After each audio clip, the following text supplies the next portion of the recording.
Good evening, all. Today we'll start with surface chemistry.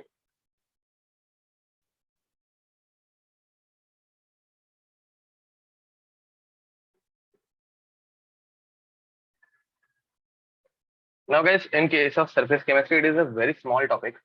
Okay? So it is a really small topic. And what is the content of this topic? Okay, what we are going to learn in this chapter. So, content of this topic is number one, we are going to learn about adsorption. Adsorption. Number two, we are going to learn about catalysis. And number three, we are going to learn about colloids. ठीक है? तो बस ये कुछ लोगों ने, अच्छा हाँ, कुछ लोगों का ये पहले से पढ़ के हो गया है ना, कुछ लोगों का ये पहले से पढ़ के हो गया है। ओके, अगर तुम लोगों का ये पहले से हो गया है एंड मतलब अगर तुम लोग कंफर्टेबल हो तो तुम लोगों को लेक्चर वैसे बैठने की जरूरत नहीं है, बट हाँ, और बट फिर भी अगर तुम लोगों को बैठना है तो definitely you can attend this lecture, ठीक है? तो don't worry about it at all. तो तुम लोगों को अगर बैठना है तो तुम लोग बैठ सकते हो, और अगर तुम लोगों का पहले से बहुत अच्छे से हो गया है तो you can skip this lecture, इसके बदले कुछ और पढ़ सकते हो तुम लोग इस टाइम में, ठीक है? ओके, तो guys let's start with adsorption, ठीक है? First we are going to start with adsorption.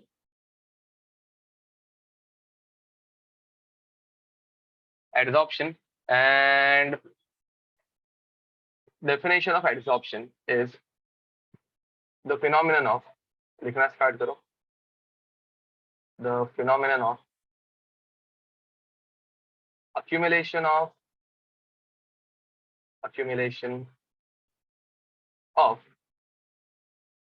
higher concentration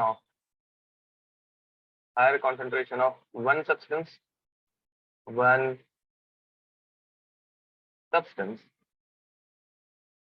on surface of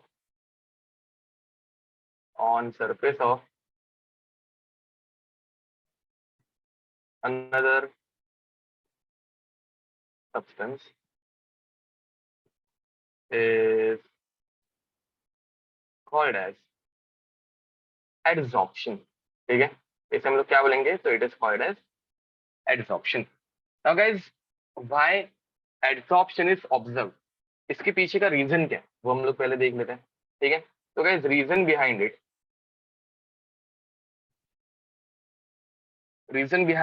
is surface tension, ठीक है?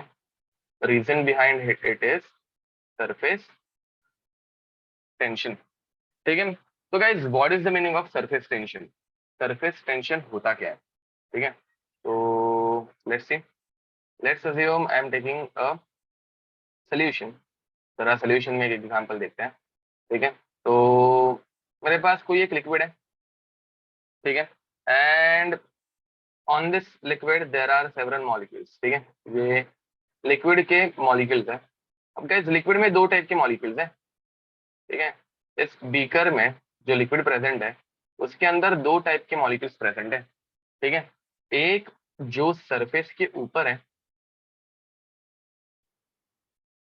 एक जो ऐसे सरफेस के ऊपर है, एंड दूसरे जो कि सरफेस के अंदर की तरफ है. Guys can you see it? इसे हम लोग बोलेंगे bulk molecule. This is called as bulk molecule. तो एक जो सरफेस के ऊपर है और दूसरा जो सरफेस के नीचे, मतलब बल्क के अंदर है, ठीक है? Yes, you can draw it definitely. अब guys if will consider bulk molecule, अगर मैं बल्क की बात करूं तो what is happening? See, if a particle is attracting bulk molecule from left hand side, then उसको राइट से भी खींचने वाला कोई एक मॉलिक्यूल है. अगर इसे कोई पार्टिकल नीचे से खींच रहा है तो इसे ऊपर से भी खींचने वाला कोई एक मॉलिक्यूल है. अगर इसको इधर से कोई खींच रहा है तो उधर से खींचने वाला मॉलिक्यूल है. एंड गाइस अगर इसे आजू से कोई खींच रहा है तो इसे बाजू से खींचने वाला भी मॉलिक्यूल है. Are you getting it what I am saying? So over here, what is the net force acting on this particle? Very nice, correct बोल रहे हो हम. तो net force acting on this particle is 0. देखो इसे हर direction में से equal attraction मिल रहा है, सारे के सारे फोर्सेस जो हैं वो कैंसल आउट हो गए, तो net force acting on this particle is 0. But if I am talking about surface molecule, तो सरफेस मॉलिक्यूल की बात करो, देखो इस मॉलिक्यूल के एग्जांपल लेते हैं, तो इसे लेफ्ट से खींचने वाला मॉलिक्यूल है एंड राइट से खींचने वाला भी मॉलिक्यूल है. बट अगर गाइस इसको कोई पार्टिकल नीचे से खींच रहा है तो ऊपर से खींचने वाला पार्टिकल नहीं है. अगर इसको कोई लेफ्ट से इधर से खींच रहा है तो उधर से खींचने वाला कोई पार्टिकल नहीं है. एंड अगर कोई उसको आजू से खींच रहा है तो बाजू से खींचने वाला भी पार्टिकल नहीं है. And hence net force acting on this particle F net is not equal to 0. Getting it? इसका नेट फोर्स जो है वो 0 नहीं है. And guys, in which direction force is acting, upward या डाउनवर्ड? मुझे बताओ किस डायरेक्शन में ये फोर्स एक्ट कर रहा है. तो definitely guys it is acting in downward direction. ठीक है. अब गाइस, तो इसकी वजह से होता क्या है, because of which surface tension में आ जाता है. इसकी वजह से होने क्या वाला है, तो बिकॉज ऑफ दिस सरफेस जो है वो एक टेंशन में आ जाता है. And once it comes in tension, मतलब इसके ऊपर सरफेस टेंशन एक्ट कर रहा है अभी. ठीक है. It will act as a sheet, blanket की तरह एक्ट करता है ये. ठीक है, एक ब्लैंकेट की तरह एक्ट करता है. मतलब क्या, तो उसका पूरा सरफेस है स्ट्रेच काइंड ऑफ है. ठीक है. अब अगर मुझे बताओ एक ब्लैंकेट की तरह अगर एक्ट कर रहा है और मैं तुम लोगों को बोलूं कि जाओ इसके ऊपर चल के दिखाओ, तो what do you think? Blanket है ना, अच्छी खासी एक शीट बन गई है, स्ट्रेच्ड है सरफेस, तो can we walk on it? Can we walk on it?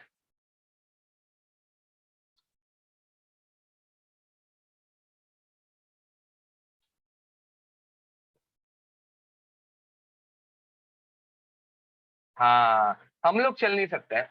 But guys, mosquitoes जो है वो चलते हैं. स्मॉल इंसेक्ट्स इसके ऊपर चल सकते हैं because it is being tensed. इसके अंदर जो है एक सरफेस टेंशन जनरेट हो गया, टेंशन आ गया, and hence it is acting as a sheet. ठीक है. तो गाइस एक एग्जांपल लेते हैं. तुम लोगों ने एक डिस्कवरी पे एक ऐसे एडवर्टाइज देखी होगी. ठीक है, कि एक ऐसे मॉस्किटो या फिर एक इंसेक्ट रहता था. ठीक है. तो ये अपना मॉस्किटो, एंड ये इसकी बॉडी, ये इसके पंख, एंड ये इसके पैर. ठीक है. अब ये ऐसे पानी के ऊपर चलते हुए दिखाते थे. देखा था तुम लोगों ने कभी? एंड जब ये पानी के ऊपर चलता था तो यहाँ पे नीचे की तरफ ऐसे डेंट्स गिर जाते थे, मतलब ऐसे थोड़े से डिम्पल्स आ जाते थे पानी के ऊपर. कभी देखा था ये डिस्कवरी के एडवर्टाइज में? तो guys, over here this water surface is under tension and hence it will act as a surface. ठीक है, या फिर it will act as a sheet. ठीक है. अगर नहीं देखा होगा तो तुम लोगों ने बहुत बार ऑब्जर्व तो किया होगा ना, ये बहुत बार तुमने देखा होगा mosquitoes can float on water. ठीक है. तो guys, this occurs because of surface tension. ठीक है. इसके बारे बारे में एक्स्ट्रा की जो इन्फॉर्मेशन है वो तुम लोग फिजिक्स में सरफेस टेंशन में पढ़ोगे. ठीक है. And right now let's move ahead. अब आगे देखो गाइज, सरफेस टेंशन की वजह से हो रहा क्या है. तो लेट्स अज्यूम मैंने इस कंटेनर को सील कर दिया and I have introduced a gas inside. मैंने अंदर की तरफ एक कोई गैस इंट्रोड्यूस कर दी. अब गाइज, गैस इंट्रोड्यूस करने के बाद होगा क्या, तो देखो सरफेस के ऊपर अनबैलेंस्ड फोर्सेस है. तो उन अनबैलेंस्ड फोर्सेस को बैलेंस करने के लिए वाटर जो है वो गैस को अट्रैक्ट करना स्टार्ट करेगा. ठीक है. सरफेस के ऊपर जो अनबैलेंस्ड फोर्सेस है उन्हें बैलेंस करने के लिए वाटर जो है वो गैस को अट्रैक्ट करना स्टार्ट करेगा. एंड गाइस, गैस जो है वो वाटर के अंदर आएगी या वाटर के सरफेस के ऊपर आके चिपक जाएगी? What do you think? Gas molecules will go inside the, okay yup definitely, तो ये सरफेस के ऊपर ही चिपके रहेंगे. And guys, this phenomenon is called as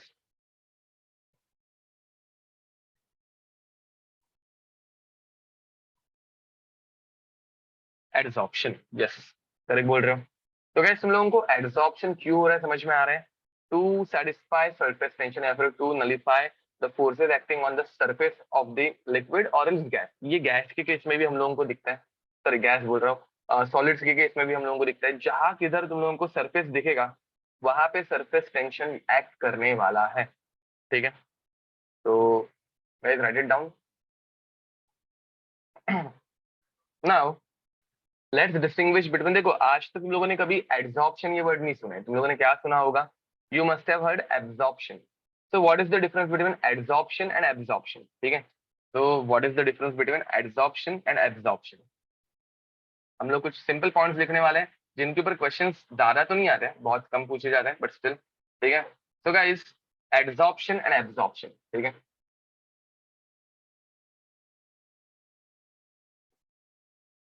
adsorption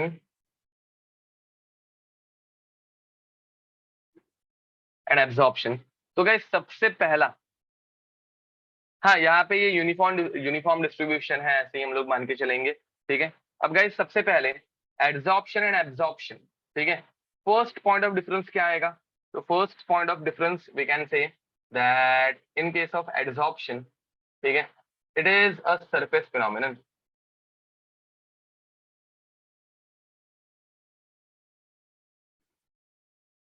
it is a surface phenomenon, ठीक है, and it is a bulk phenomenon, ठीक है। Absorption is a bulk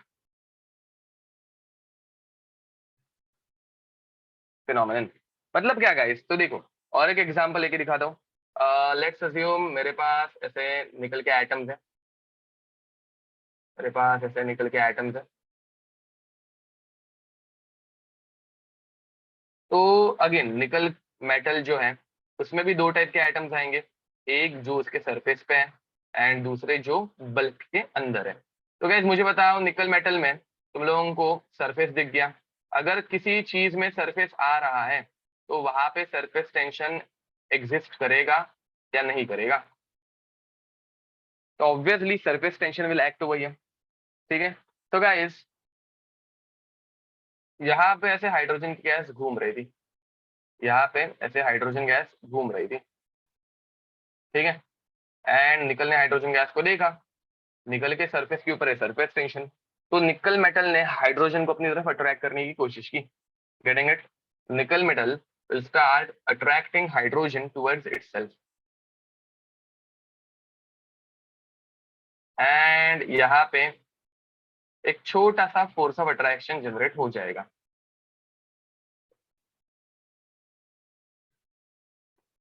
are you getting it? अच्छा, ये ऑर्गेनिक में हो गया है adsorption phenomenon, very nice. Hydrogenation में हुआ होगा, गुड। अब गाइस उसी बदले समझो कि मुझसे किसी जगह पे थोड़ा सा पानी स्पिल हो गया, ठीक है। अब गाइस वाटर स्पिल होने के बाद हम लोग क्या करते हैं, उसके ऊपर एक क्लॉथ ऐड कर देते हैं। तो लेट्स अज्यूम मैंने एक क्लॉथ यहाँ पे रख दिया, ठीक है। अब गाइस क्लॉथ में ये वाटर अंदर की तरफ एब्जॉर्ब होना स्टार्ट होगा, बट मुझे बताओ, वाटर अगर ऐसे होता तो हम लोग एड्सॉर्प्शन बोलते हैं ना, सिर्फ सरफेस पे अगर वाटर जाता तो हम लोग इसे बोलते हैं एड्सॉर्प्शन, बट ऐसे होता है क्या? हाँ, वाटर पार्टिकल जो है वो अंदर की तरफ जाते हैं, यूनिफॉर्मली डिस्ट्रीब्यूट होते हैं। तो गाइस यहाँ पे जो पानी की लेवल राइज होगी वो अंदर की तरफ राइज होगी। Getting it? तो one is adsorption, another one is absorption. Absorption अंदर की तरफ बल्क में होता है एंड एड्सॉर्प्शन सिर्फ सरफेस के ऊपर होता है, ठीक है। Okay, now guys tell me in which phenomenon bond formation takes place? Bond formation कहाँ पे हो रहा है? तो ऑब्वियसली एड्सॉर्प्शन में बॉन्ड फॉर्मेशन हो रहा है, बॉन्ड फॉर्मेशन और some interaction takes place. Absorption किसकी वजह से होता है गाइस? एब्जॉर्प्शन किसकी वजह से होता है? Absorption is because of capillary action. तुम लोगों ने शायद से पढ़ा होगा अभी तक, कैपिलरी एक्शन, ठीक है, वो उसको सोख लेता है, तो इतना कुछ फर्क नहीं पड़ता। अब गाइस मुझे बताओ, तो बॉन्ड फॉर्मेशन हो रहा है तो यहाँ पे हीट एब्जॉर्ब होगी या हीट रिलीज होगी? अगर बॉन्ड फॉर्मेशन हो रहा है तो यहाँ पे हीट एब्जॉर्ब होगी या रिलीज होगी? वेरी नाइस गाइस, याद रखना, बॉन्ड फॉर्मेशन मतलब heat is release, heat is heat is what is happening, heat is release, ठीक है। एंड गाइस हीट रिलीज होना मतलब हम लोग बोलते हैं एक्सोथर्मिक, ठीक है। एंड एक्सोथर्मिक मतलब delta H, change in enthalpy, is less than zero. And उसी बदले यहाँ पे हम लोग क्या बोलेंगे, दूसरी तरफ हम लोग क्या बोलेंगे? तो no heat is involve, guys capillary action है, तो नो हीट। मुझे बताओ, वाटर जब स्पिल होता है तुम लोग कपड़े में उसको सोख लेते हो, तो कपड़ा गर्म या फिर ठंडा होता है क्या? No heat is involve, no heat involve, ठीक है। एंड जब कोई हीट इन्वॉल्व नहीं रहती तो हम लोग बोलते हैं enthalpy changes zero, neither exothermic nor endothermic, correct बोल रहे हो, ठीक है। Now guys fourth point, fourth point. अब देखो गाइस, यहाँ पे बिगिनिंग में पूरा सरफेस खाली था। अब गाइस किसी मेटल का अगर पूरा सरफेस खाली होगा, देखो किसी मेटल का अगर पूरा सरफेस खाली है तो क्या होगा? Now whole surface is available for adsorption, पूरा का पूरा सरफेस जो है वो एड्सॉर्प्शन के लिए अवेलेबल है। एंड गाइस जब पूरा सरफेस एड्सॉर्प्शन के लिए अवेलेबल होगा तो गैस मॉलिक्यूल्स बहुत फास्ट आके अट्रैक्ट होना स्टार्ट होंगे। मैं क्या बोल रहा हूँ समझ में आ रहा है? If whole surface is available for adsorption, then gas molecules can come easily and get adsorbed. तो रेट ऑफ एड्सॉर्प्शन बिगिनिंग में बहुत ज्यादा है। Now guys with some time this rate will, with some time this rate will happen, what this rate will decrease, because guys अभी देखो ना, मतलब मैं जब डॉट्स भी बना रहा हूँ तो आई हैव टू थिंक कि मुझे भी डॉट बनाने कहाँ पे, जिधर किधर सरफेस अवेलेबल होगा वहां पे मैं ये डॉट्स बनाऊंगा। तो guys with some time this rate will decrease, with some time this rate will decrease, and now guys after some time what will happen, एक पॉइंट के बाद रेट कम होते होते क्या हो जाएगा बाद में? तो after some time what will happen, बताओ? इट विल स्टॉप है कुछ भी। After some time what will happen? हाँ करेक्ट बोल रहे हो प्रणव। तो गाइस देखो हो रहा क्या है, एक पॉइंट के बाद पूरा सरफेस भर गया, एक पॉइंट के बाद पूरा का पूरा सरफेस भर गया, तो रेट ऑफ, देखो तो हम लोगों को रेट वर्सेस टाइम का ग्राफ प्लॉट करना है, rate versus time, rate versus time का ग्राफ हम लोगों को प्लॉट करना है। तो मेरा क्वेश्चन ये है कि बिगिनिंग में रेट बहुत ज्यादा था, बिगिनिंग में रेट बहुत ज्यादा था, with time will it become zero, with time ये जीरो हो जाएगा क्या? फिर कुछ टाइम के बाद ये जीरो होगा क्या? ना, it will become constant. Very nice guys. After some time what will happen, तो देखो एक गैस मॉलिक्यूल यहाँ पे नीचे आएगा, एड्सॉर्ब होगा, और एक गैस मॉलिक्यूल ऐसे बाहर निकल जाएगा। मैं क्या बोल रहा हूँ समझ में आ रहा है? तो गाइस बाहर देखो, गैस मॉलिक्यूल चिपकना उसे हम लोग बोलते हैं एड्सॉर्प्शन, गैस मॉलिक्यूल चिपकना उसे हम लोग बोलते हैं एड्सॉर्प्शन, गैस मॉलिक्यूल बाहर निकलना उसे हम लोग बोलेंगे डिसॉर्प्शन। क्या बोलेंगे? डिसॉर्प्शन, ठीक है। एक अंदर गया एक बाहर आया। तो गाइस बिगिनिंग में रेट ऑफ एड्सॉर्प्शन बहुत ज्यादा था, बिगिनिंग में रेट ऑफ एड्सॉर्प्शन जो है वो बहुत ज्यादा था, एंड रेट ऑफ एड्सॉर्प्शन बहुत ज्यादा था, and with time it kept on decreasing, it kept on decreasing, कम होते गया कम होते गया कम होते गया। And guys after some time it became constant, after time some time it became constant, ठीक है, ये कांस्टेंट हो गया। अब गाइस सिमिलरली बिगिनिंग में रेट ऑफ डिसॉर्प्शन, गैस अगर होगी ही नहीं, गैस अगर है ही नहीं, तो वो डिसॉल्व हो पाएगी क्या? अरे गैस बाहर की निकल रही है, गैस में कंटिन्यूस रैंडमनेस दिखाने की टेंडेंसी रहती है ना, तो चिपके ही रहेगी, वो उड़ना स्टार्ट होगी, ठीक है। अब गाइस अगर गैस ही नहीं थी, अगर गैस है ही नहीं, तो गैस निकल पाएगी क्या, डिसॉल्व हो पाएगी क्या? तो गैस अगर है ही नहीं at time zero, there was no gas molecule, तो डिसॉर्प्शन होने का चांस ही नहीं है। तो बिगिनिंग में no gas particle were there, और धीरे धीरे गैस चिपकना स्टार्ट हो गए, एंड फिर बाद में एक पॉइंट आ रहा है जब एक मॉलिक्यूल निकल रहा है एक मॉलिक्यूल आ रहा है, तो ये हो गया ऐसा कुछ। अरे कुछ समझा? एंड जिस पॉइंट पे ये दोनों इक्वल हो जाते हैं उसे हम लोग क्या बोलेंगे? This is rate of adsorption and this is rate of desorption, ठीक है। हाँ तो इक्विलिब्रियम, करेक्ट बोल रहे हो, इस पॉइंट पे हम लोगों को इक्विलिब्रियम मिल गया, ठीक है। तो गाइस यहाँ पे हम लोग बोलेंगे with time rate of adsorption decreases, with time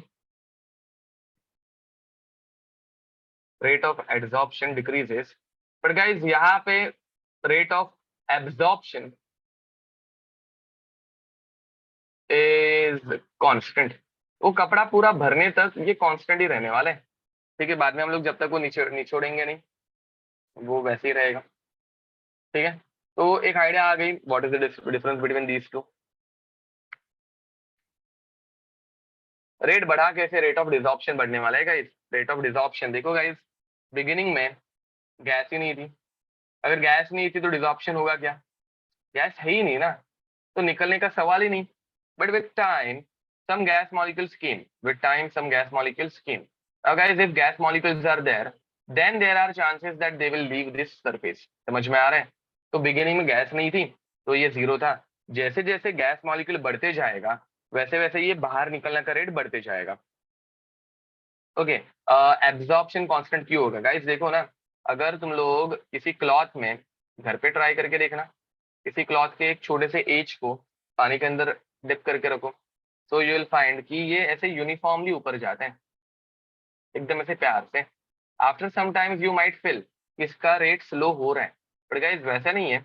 actual में हो रहा क्या है, तो एक तो ग्रेविटी का पुल आ रहा है, ठीक है, एंड दूसरी बात यहाँ पे एरिया थोड़ा बढ़ गया ना, तो इट माइट फील कि हाँ स्लो हो रहा है, बट एक्चुअल में वो स्लो नहीं होता। स्पॉन्ज की जैसे, यस, अगर तुम लोग स्पॉन्ज के साथ वो करोगे तो तुम लोगों को बहुत इजीली समझ में आएगा क्लॉथ के बदले, ठीक है। तो ऐसे यूनिफॉर्मली ऐसे ऊपर ऊपर जाने लग जाते हैं, ठीक है।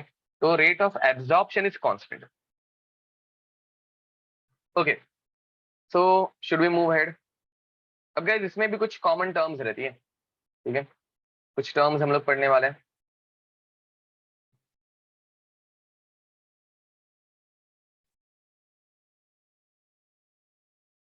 तो पहले हम लोग पढ़ने वाले एब्जॉर्बेट, सॉरी एड्सॉर्बेट। एब्जॉर्बेट पढ़ने की जरूरत ही नहीं है,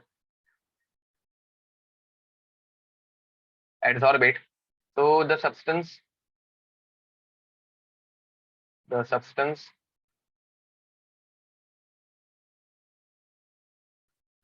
which is adsorbed on surface of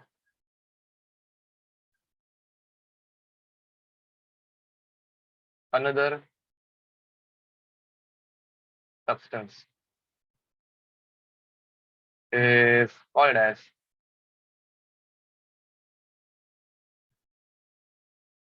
adsorbate, ठीक है।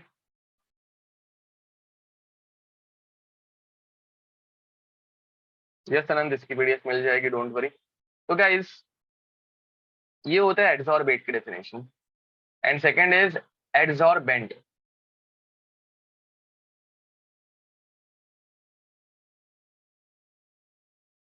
तो the substance which adsorbs, the substance which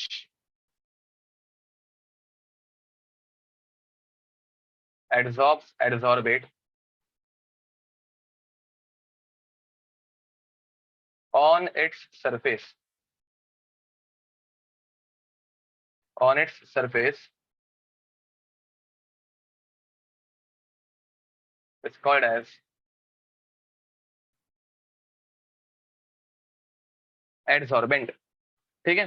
तो गाइस मुझे बताओ ये ऊपर वाले एग्जांपल में which one is adsorbate and which one is adsorbent. Hydrogen क्या है, hydrogen is, hydrogen is, Ved correct बोल रहे हो। तो हाइड्रोजन जो है वो एड्सॉर्ब हो रहा है, तो हाइड्रोजन इज एड्सॉर्बेट एंड निकल इज एड्सॉर्बेंट,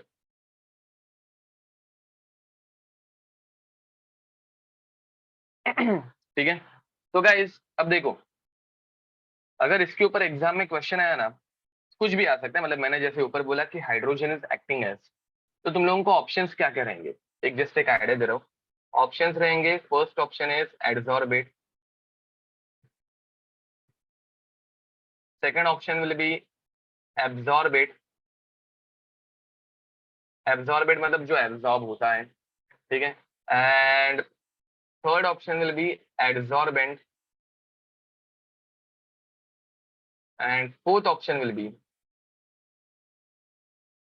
एब्सॉर्बेंट। एब्सॉर्बेंट मतलब जो एब्सॉर्ब करता है, फॉर एग्जाम्पल क्लॉथ, जो एब्सॉर्ब चीजों को करता है। तो guys what is the question, so in above example nickel is acting as, ठीक है, in above example nickel is acting as, ऐसा क्वेश्चन आ सकता है। जो ऊपर मैंने निकल और हाइड्रोजन का एग्जाम्पल दिया था, तो इन above example nickel is acting as, and फिर एग्जाम में, हाँ अभी ये जस्ट रिसेंट में पढ़ाया है, तो you can answer it quite easily, answer is C. But exam में अगर तुम लोगों को ये आ गया तो डेफिनेटली तकलीफ तो होगी, मतलब ऑप्शंस बहुत सेम टू सेम है, डोंट यू थिंक? ठीक है, मतलब एग्जाम में आ गया तो मतलब आई थिंक 50%, 50 से ज्यादा परसेंट स्टूडेंट इसको छोड़ के आ जाएंगे कि रिस्क नहीं लेना है ना। चलो तुम लोग डी और बी इनको तो स्किप कर दोगे, इसमें तो डेफिनेटली हम लोगों को बहुत तकलीफ होने वाली है। तो देखो एक छोटी सी ट्रिक याद रखना कि जैसे हम लोगों ने मॉस्किटो का एग्जाम्पल देखा था, हाँ ठीक है, मॉस्किटो जब पानी के सरफेस के ऊपर ऐसे पैर रख रहा था, अपना मॉस्किटो, ठीक है, तो वाटर सरफेस के ऊपर डेंट्स गिर रहे थे, याद है? एग्जाम ट्रिक जो है वो थोड़ी सी चाइल्डिश है बट याद रखने के लिए हेल्पफुल है। तो वाटर सरफेस पे डेंट्स गिर रहे थे, तो जो जिस चीज के ऊपर एड्सॉर्प्शन होता है उसके ऊपर डेंट गिर जाते हैं, and hence it is called as adsorbent. ठीक है, तो ऐसे ही तुम लोग विजुअलाइज कर सकते हो कि अगर हाइड्रोजन एड्सॉर्ब हो रहा है तो निकल के सरफेस के ऊपर डेंट गिर जाएंगे, हाइड्रोजन के एड्सॉर्प्शन के बाद निकल के सरफेस के ऊपर डेंट गिर जाएंगे, and because of this dent it is called as adsorbent. ठीक है, ये डेंट बेंट। ठीक है, तो बिकॉज ये अभी जस्ट रिसेंट में पढ़ने के बाद तुम लोगों को बहुत इजी लग रहा होगा या फिर याद रह जाएगा ऐसे लग रहा है, बट बिलीव मी, जब तक मैंने ट्रिक नहीं बनाई थी हर साल में ये मतलब पढ़ाते वक्त गलत बोलता ही था, डेफिनेटली गलत बोलता था, या फिर मुझे रेफर करके फिर पढ़ाना पड़ता था। ठीक है, तो मतलब ये हर साल का हो गया था, तो इसलिए ये मैंने और स्टूडेंट्स के लिए एक ट्रिक बना दी थी कि मैं खुद बोल रहा हूँ तो स्टूडेंट्स तो भूलने ही वाला है, इसलिए। ओके, तो point number 3, term is desorption,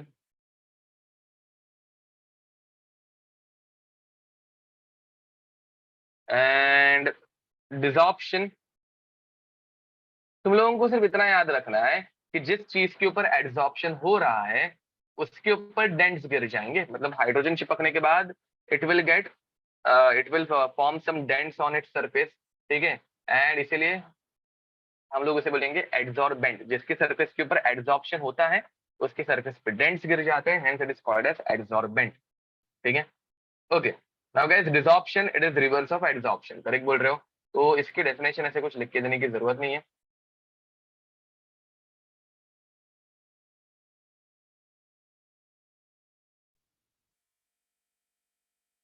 reverse of adsorption, okay.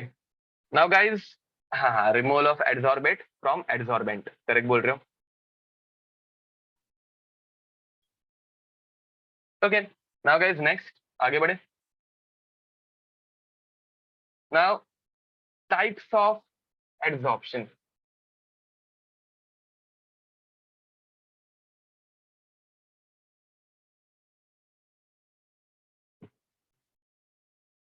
Guys there are two type of adsorption, ठीक है, तो there are two type of adsorption.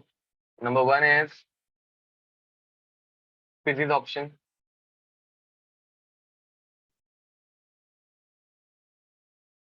And number two is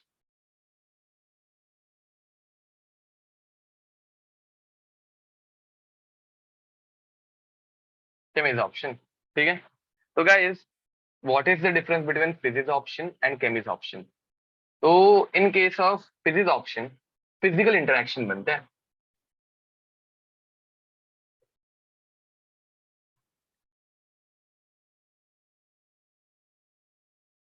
and Cummins option में केमिकल इंटरेक्शन, केमिकल इंटरेक्शन। तो guys मुझे बताओ physics option में कौन से टाइप के फिजिक्स, ओके आंसर आ गया है, van der Waals forces. Guys यहाँ पे जो इंटरेक्शन होता है that is because of van der Waals forces, very nice, that is because of van der Waals forces. And chemical interaction means guys chemical bond, and usually जो bond preferable रहता है या फिर जो बनता है दैट इज कोवैलेंट बॉन्ड। तो यहाँ पे बनते हैं कोवैलेंट बॉन्ड्स, यप यहाँ पे कोवैलेंट बॉन्ड बनेंगे, करेक्ट बोल रहे हो। ठीक है, तो गाइज अभी वापस हम लोग इनके बीच में डिस्टिंग्विश करने वाले हैं। ठीक है, तो चलो एक बार डिस्टिंग्विश कर लेते हैं इनके बीच में।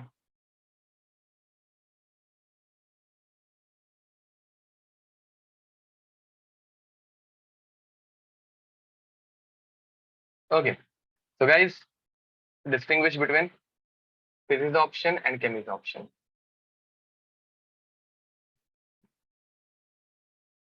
Physics option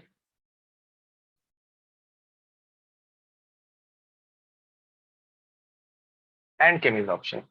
Now guys, मुझे बताओ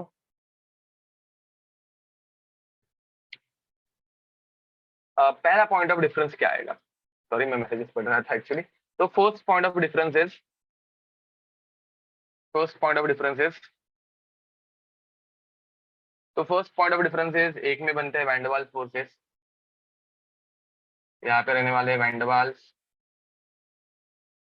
फोर्स ऑफ अट्रैक्शन एंड यहाँ पे रहने वाले covalent bond. Covalent bond. Now guys, which one is a strong force of attraction? Which one is the weak force of attraction?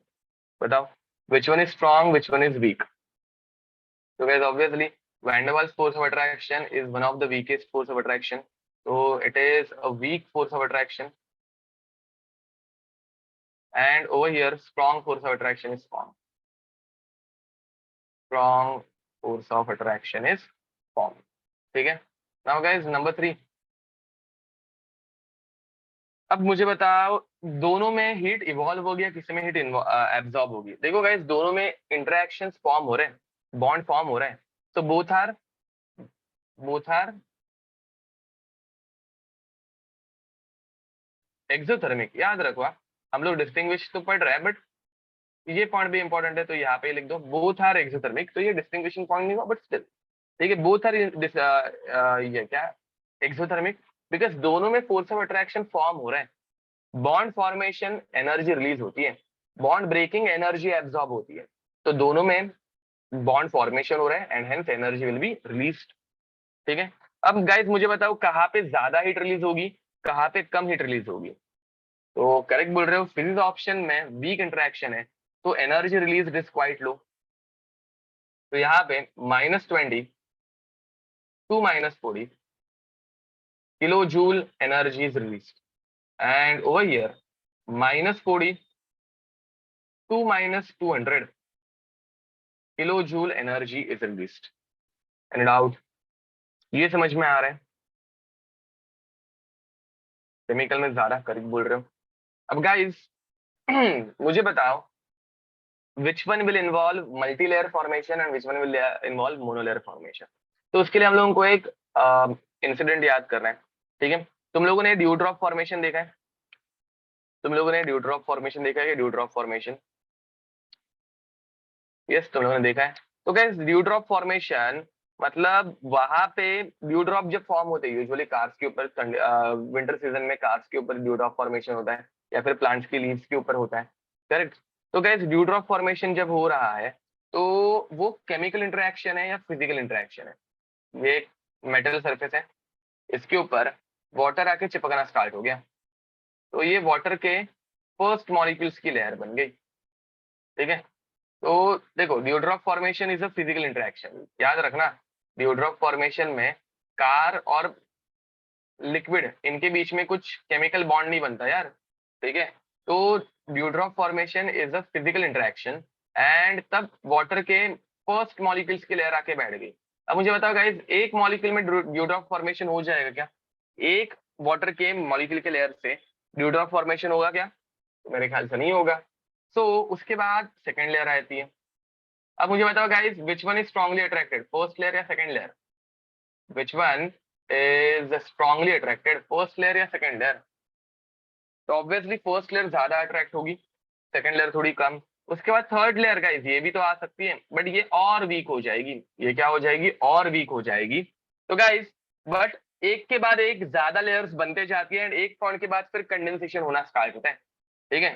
तो रिमेंबर दिस, फिजिकल इंटरेक्शन या फिर physics option forms multilayer.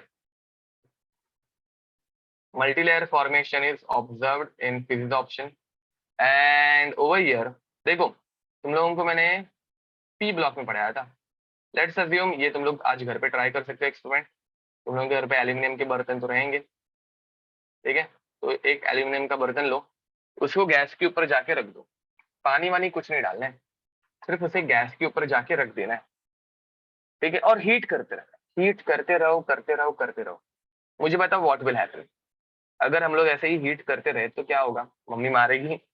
And that apart what will happen, दूसरा क्या होगा। तो guys ये, हाँ ये ब्लैक गिर जाता है, ये ब्लैक हो जाएगा, करेक्ट। तो गाइज एल्यूमिनियम ब्लैक क्यों गिरता है, एल्यूमिनियम ब्लैक क्यों गिरता है, बिकॉज इसके ऊपर एक रिएक्शन होती है। मुझे बताओ एल्यूमिनियम हीट करने के बाद ब्लैक गिर रहा है तो क्या बन रहा है।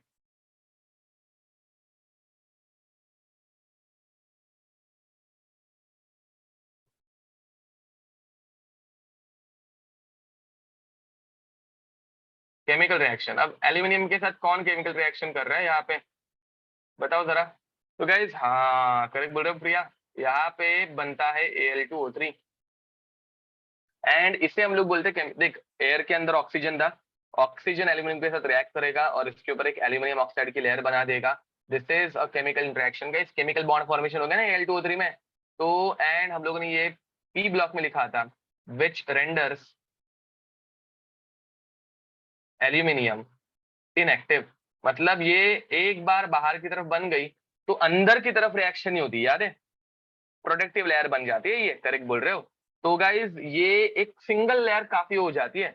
मतलब देखो जो बर्तन है एल्यूमिनियम का वो बाहर से ब्लैक होगा, बट वो अंदर से ब्लैक होता है क्या, एल्यूमिनियम का जो तुम लोगों के पास बर्तन रहेगा वो बाहर से ब्लैक होगा, बट वो अंदर से होगा क्या, नहीं होगा, करेक्ट बोल रहे हो ना। तो it is a surface phenomenon in which only monolayer is form, ठीक है। तो monolayer formation is observe.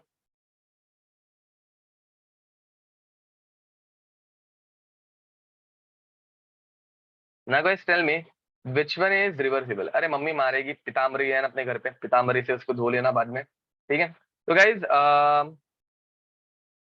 Which one is reversible, बताओ which one is reversible. This is option guys, देखो अगर वाटर ड्रॉपलेट्स आ गए तो तुम लोग उसके ऊपर से हाथ घुमा दो, फुक मार दो, वो वाटर ड्रॉपलेट्स निकल जाते हैं, ठीक है। तो physics option is a reversible phenomenon, it is reversible. But chemis option, एक बार अगर Al2O3 बन गया तो वो इजीली रिवर्सिबल नहीं होता, ठीक है। तो इट इज इरिवर्सिबल। फिर तुम लोगों को कुछ केमिकल ट्रीटमेंट करनी पड़ रही है, फॉर एग्जाम्पल पिताम्बरी जो मैंने अभी वर्ड यूज किया, ठीक है। तो उसके अंदर भी केमिकल रहता है, वो केमिकल Al2O3 को डिसॉल्व कर देंगे एंड फिर वो निकल के बाहर भी जाते हैं, ठीक है। तो it is like that. So this is the distinguish between physics option and chemis option. Write it down fast.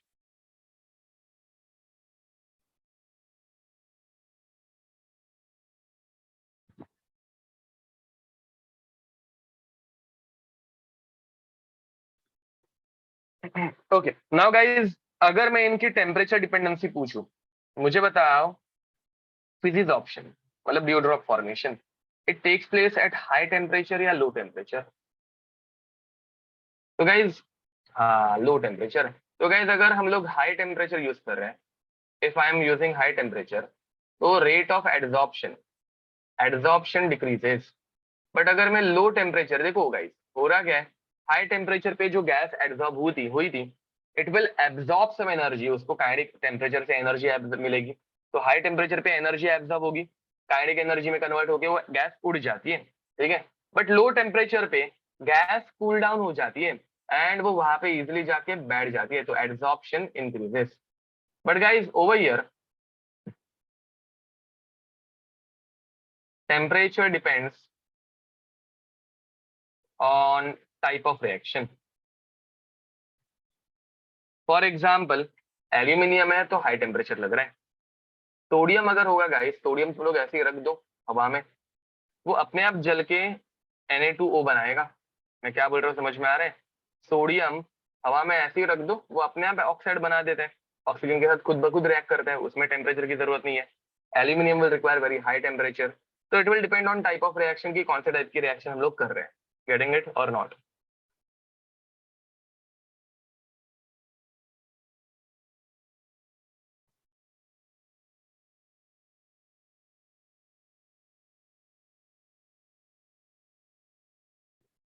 हाँ, अरे यहाँ पे देखो ना, this is reversible, physics option is reversible. जब अगर वाटर लेयर किसी चीज के ऊपर आ गई तो तुम लोग जस्ट हाथ घुमा के उसको निकाल सकते हो ना, इट्स नॉट दैट डिफिकल्ट। तो या फिर कुछ टाइम के बाद वो खुद ब खुद इवेपोरेट हो जाता है, तो it is quite reversible. Absorption, absorption में मैंने रिवर्सिबल कहाँ पे लिखा है? एब्जॉर्प्शन इज नॉट रिवर्सिबल, खुद ब खुद वो रिवर्स नहीं होता, तुम लोगों को उसको ट्विस्ट करके करना पड़ेगा, बट हाँ we can say that it is reversible, it is easily reversible absorption. Absorption के ऊपर गैस क्वेश्चन आता है नहीं, उसके ऊपर सोच के टाइम वेस्ट मत करो, ठीक है।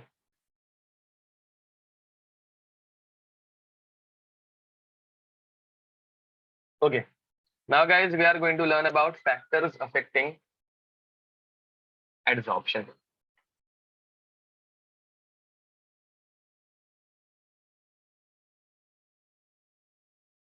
फैक्टर्स अफेक्टिंग एब्जॉर्प्शन, जिसमें point number 1 is nature of adsorbate, nature of adsorbate. अब गैस मुझे बताओ कौन सी गैस इजीली एडसॉर्ब होगी? इजीली जो कंडेंस होती है वो एडसॉर्ब होगी, या इजीली जो कंडेंस होती नहीं है वो एडसॉर्ब होगी? What do you think, which gas is adsorb easily? Easily condensable gas, correct बोल रहे हो। तो easily condensable gas, easily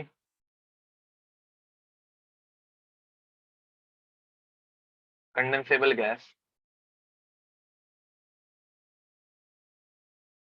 एडसॉर्ब्स easily, और gases having high critical temperature adsorbs easily. Okay, now what is the meaning of this? देखो भाई, अगर तुम लोगों को कोई गैसेस दिए, gas and their critical temperature, ऊपर मुझे पूरा फुल फॉर्म लिखना चाहिए था क्योंकि क्रिटिकल टेम्परेचर का शॉर्ट फॉर्म तो लोग भूल गया, I guess TC short form रहता है उसका, टीसी मतलब सिंबल, सॉरी शॉर्ट फॉर्म क्या है, सिंबल रहता है टीसी, क्रिटिकल टेम्परेचर, ठीक है। तो गैस तुम लोगों को ऐसे 3 गैसेस दिए, ए बी एंड सी, ठीक है। लेट्स अज्यूम ए का ये है 200 degree Celsius critical temperature, B का है 100 डिग्री सेल्सियस एंड सी का है 300 डिग्री सेल्सियस। तो गैस जिस गैस का क्रिटिकल टेम्परेचर बहुत ज्यादा है वो इजीली कंडेंस होती है, याद रखना। जिस गैस का क्रिटिकल टेम्परेचर बहुत ज्यादा रहता है वो इजीली कंडेंस होती है। तो which gas will condense easily, ठीक है, या फिर which gas will adsorb easily? तो तुम लोगों को आंसर आएगा सी, करेक्ट बोल रहे हो, सी। उसके बाद कौन आएगा? उसके बाद आएगा ए एंड फाइनली आएगा बी, ठीक है। तो C A B is the order, याद रखना, ठीक है। Okay, by the way guys, अगर इसके अलावा मैं तुम लोगों को ये क्वेश्चन पूछता, this is quite simple, between H2O, NH3 and HCl, which one will adsorb most easily and which one will adsorb least easily?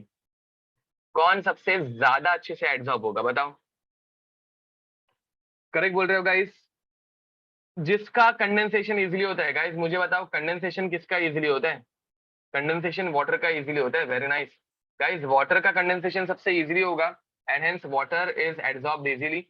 Now why? Because, हाँ ठीक है चलो, बाद में वाई का बाद में आंसर लिख देता हूँ। पहले मुझे बताओ अमोनिया और HCl में ज्यादा इजीली कंडेंसेशन किसका होगा? Between ammonia and HCl, which one will get easily condensed? हाँ वेरी नाइस गाइस, तो इजी कंडेंसेशन होता है अमोनिया का, एंड ये दोनों इजीली कंडेंस हो जाते हैं बिकॉज इन दोनों के अंदर बनता है H बॉन्ड, बिकॉज इन दोनों के अंदर बनता है H बॉन्ड, ठीक है। So guys right it down fast. Okay, ये सबको पढ़ा के हो गया था क्या, मतलब पहले ऑफलाइन में इधर जितने भी स्टूडेंट्स बैठे हैं सब लोग ये पढ़ के हो चुके हैं या नहीं? तुम्हारे learning it for the first time? Okay,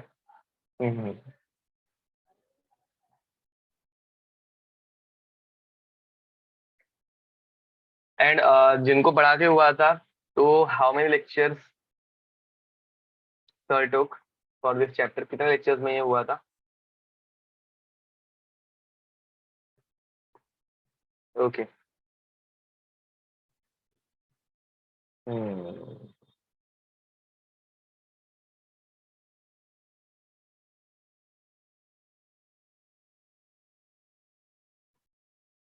और कुछ लोगों का ये ऑनगोइंग ऑनगोइंग में है क्या? कुछ लोगों का ये ऑनगोइंग में है। ओह, ओके, ठीक है। I am planning to finish this chapter in 2 lectures. मैं ज्यादा से ज्यादा इसको 2 लेक्चर्स लूंगा, बिकॉज इसका वेटेज, हाँ बाय द वे मैंने वेटेज बताया नहीं। गाइस देखो,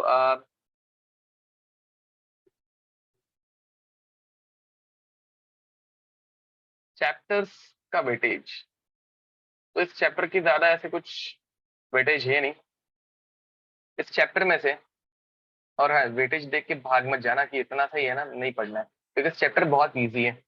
तो दे आस्क 0 to 1 क्वेश्चन, ठीक है। कभी कभार आता ही नहीं है, कभी कभार आ जाता है। अगर इसके ऊपर से क्वेश्चन आया, अब मतलब इस चैप्टर पे से अगर क्वेश्चन आया, तो सॉलिड स्टेट में से क्वेश्चन नहीं आता।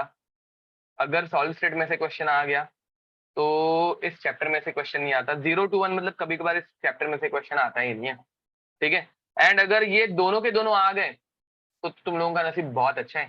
सॉलिड स्टेट और सरफेस केमिस्ट्री, अगर इन दोनों की क्वेश्चन आ गए, तुम लोगों का नसीब एक्चुअल में बहुत बहुत अच्छा है, ठीक है।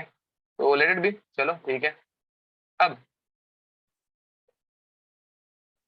बिकॉज दोनों चैप्टर्स बहुत इजी है। सीईटी में, अरे सीईटी में ये क्यों आएगा?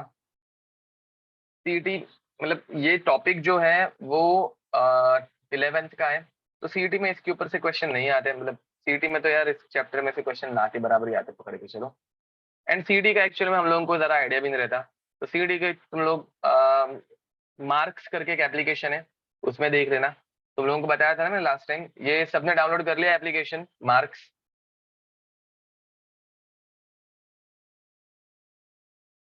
हाँ, तो मार्क्स में से सीईटी का भी सेक्शन है, तो सीईटी के सेक्शन में जाके खुद चेक कर लो फिर, बिकॉज सीईटी की idea to be honest with you हम लोगों को ज्यादा रहती है नहीं। ओके, तो चलो अब आगे बढ़ते हैं।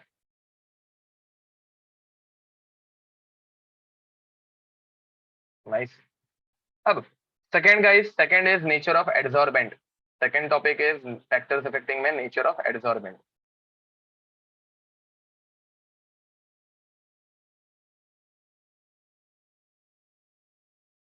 तो गाइस देखो,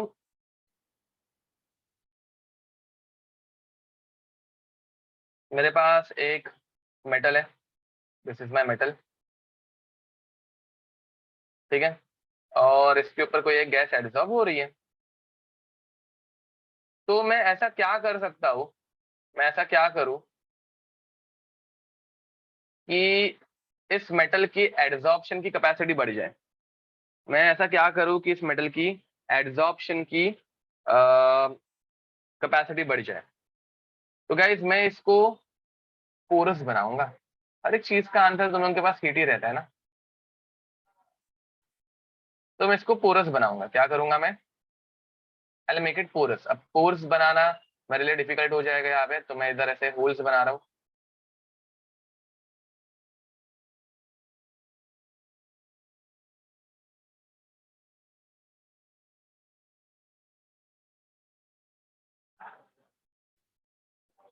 ठीक है, तो गाइज ये करने की वजह से होगा क्या? ये करने की वजह से सरफेस के ऊपर मॉलिक्यूल्स तो है, अब उसके साथ साथ इसके अंदर नया सरफेस बन गया ना गाइस। पोर्स ऐड करने की वजह से नया सरफेस बन गया। तुम लोगों ने रैनी निकल सुना है? रैनी निकल, रैनी निकल का मीनिंग रहता है पोरस निकल।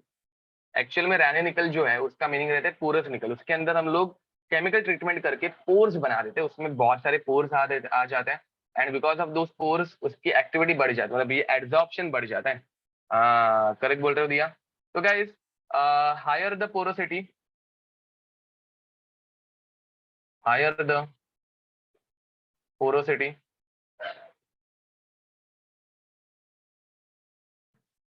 of adsorbent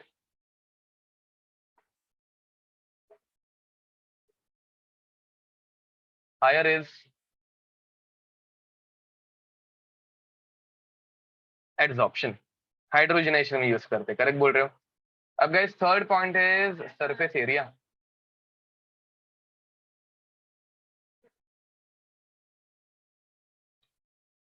अब गाइस मुझे बताओ, मेरे पास एक ऐसे कोयल है, कोल, ठीक है, दिस इज माय कोल, ठीक है। तो ये मेरे पास प्रॉपर एक कोल का टुकड़ा है, एंड दूसरी जगह पे मैंने कोल को ऐसे पाउडर फॉर्म में ले लिया।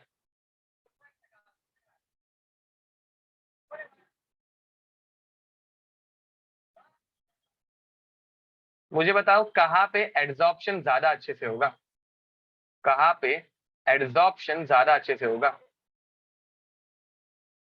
पाउडर वाले में, वेरी नाइस गाइस। देखो पाउडर वाले में वो पाउडर का हर एक पाउडर का पार्टिकल अपने सरफेस पे चीजों को एब्जॉर्ब कर पाएगा, समझ में आ रहा है।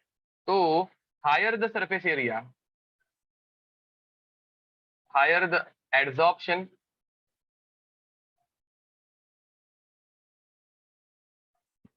Is directly proportional to surface area, ठीक है। गाइस तुम लोगों ने एक्टिवेटेड चारकोल का नाम सुना है? एक्टिवेटेड चारकोल, वो पॉन्ड्स के फेस वॉश में एडवर्टाइज आती थी, जिसमें वो एक ऐसे गोल, हाँ, और टूथपेस्ट में भी आती है, करेक्ट बोल रहे हो।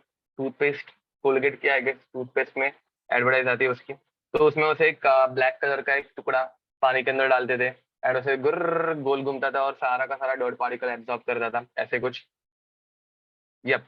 तो guys activated charcoal is normal powdered charcoal, जिसे बहुत हाई टेम्परेचर पे हीट किया जाता है। बहुत हाई टेम्परेचर पे हीट करने के बाद इसके अंदर पहले से जो गैस एड्सॉर्ब हुई थी वो सब उड़ जाता है, जो भी इम्प्योरिटी एंड ऑल एड्सॉर्ब की थी उसने, वो सब उड़ जाता है। एंड बाद में we use it for different different purposes, ठीक है। फॉर एग्जाम्पल, तुम लोग शुगर, अपने घर पे जो शुगर रहती है वो कौन से कलर की रहती है? हमारे घर पे जो शुगर है वो कौन से कलर की रहती है? व्हाइट। बट गाइस पहले शुगर जो है ना वो ब्राउन कलर की आती है, मतलब जब हम लोग शुगर केन से शुगर बनाते हैं तो वो ब्राउन कलर की रहती है, गेटिंग इट। एक्चुअल में हाँ बनती ब्राउन है शुगर केन से, तो वो व्हाइट कैसे होती है? वो व्हाइट कैसे होती है? तो व्हाट डू वी डू, हम लोग एक ऐसे फनल लेते हैं, नहीं उसको पॉलिश नहीं करते हम लोग फिर पॉलिश, ये क्या है, ये पॉलिश,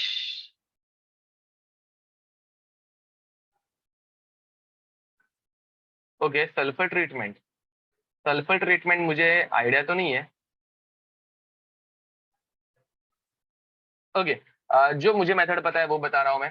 तो guys what do we do, हम लोग ऐसे एक, ये बीकर नहीं, ऑब्वियसली इंडस्ट्री में जब ये बनता है तो ये बड़े लेवल पे रहता है, ठीक है। तो गाइस ऐसे एक समझ लो एक फनल है, एंड इसके अंदर हम लोग लेते हैं एक्टिवेटेड चारकोल, ठीक है। इसके अंदर हम लोग क्या लेंगे? Activated charcoal.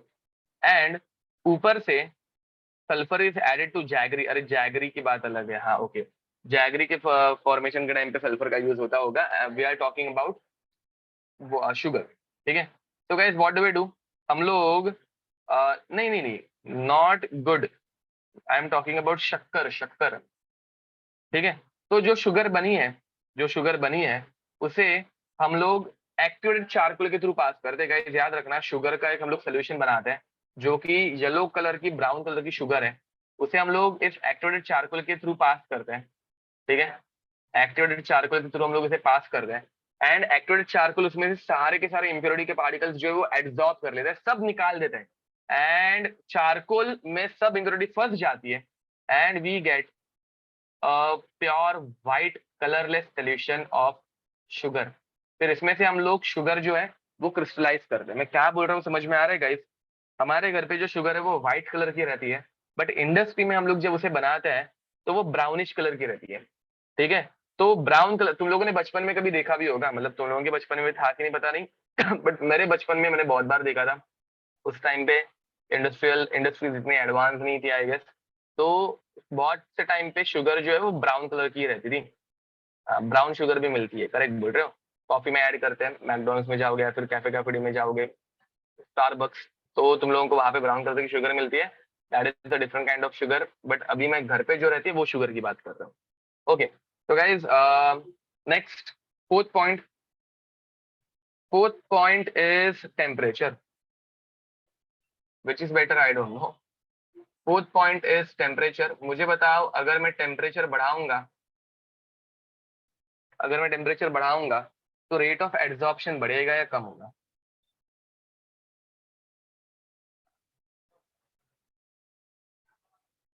एड्सॉर्प्शन का रेट कम होगा। Very nice.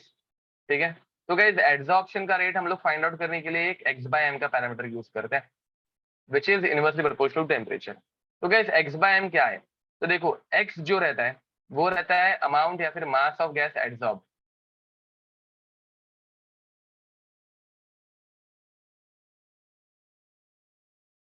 Mass of gas adsorb, and m जो रहता है वो रहता है mass of adsorbate, mass of adsorbent. ठीक है, तो गाइस यहाँ पे मुझे बताओ, mass of adsorbent, this is my adsorbent, इसका मास चेंज होता है क्या? थ्रू आउट आवर प्रोसेस इसका मास चेंज होने वाला है क्या? नहीं होने वाला है। Very nice.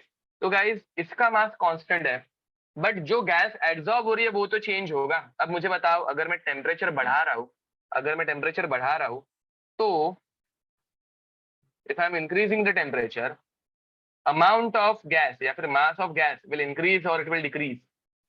Amount of gas और mass of gas, it will increase और इट विल डिक्रीज। बताओ जल्दी जल्दी जल्दी जल्दी। तो गैस की अमाउंट कम होने वाली है, तो गाइस मुझे बताओ एक्स की वैल्यू कम होगी ना, जैसे जैसे मैं टेम्परेचर बढ़ाते जाऊंगा एक्स की वैल्यू कम होगी।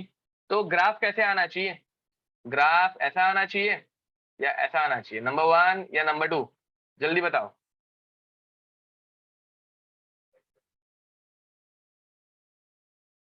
तो guys x by m is inversely proportional to temperature, and number 2 आएगा गाइस, इनवर्स का ग्राफ जो रहता है, इनवर्सली प्रोपोर्शनल का ग्राफ जो रहता है वो कर्विलिनियर रहता है।